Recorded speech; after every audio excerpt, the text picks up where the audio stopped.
Donc, dernier objectif qu'on va voir aujourd'hui, c'est comment déterminer un pourcentage. Donc, le cas concret, vous avez un produit qui coûte initialement 500 €, c'est son prix initial, son prix total.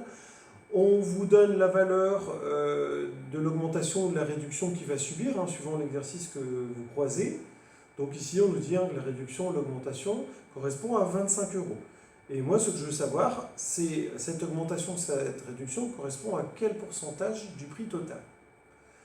Donc pour ce faire, bonne nouvelle pour vous, toujours la même méthode, je ressors mon tableau en croix et donc sur ce tableau en croix, je vais pouvoir, comme d'habitude, mettre mon 100 en bas à droite, puisqu'un pourcentage total c'est toujours 100%. Je vais pouvoir placer les deux valeurs qu'on me donne. Le 500 € c'est le prix initial, le prix total, donc sa place est dans la seule case de libre qui reste dans la ligne du bas, c'est-à-dire en bas à gauche. Je vais ensuite placer mes 25 €, c'est une réduction, une augmentation, c'est-à-dire une valeur partielle, donc sa place est au-dessus des 500 €, c'est-à-dire au niveau de la case en haut à gauche.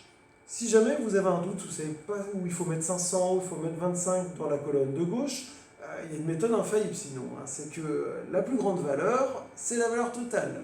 Donc c'est pour ça que les 500 € obligatoirement vont être mis en bas à gauche et les 25 € vont être mis par-dessus. Une fois que mes nombres sont bien placés, je vais pouvoir effectuer mon traditionnel produit en croix. C'est-à-dire, ici, je vais faire le produit en croix suivant, 25 fois 100 divisé par 500. Et on trouve un pourcentage de 5%, qui correspond donc à mon pourcentage d'augmentation ou de réduction. Voilà, cette fois-ci, vous savez tout sur les pourcentages, donc maintenant, c'est à vous de jouer.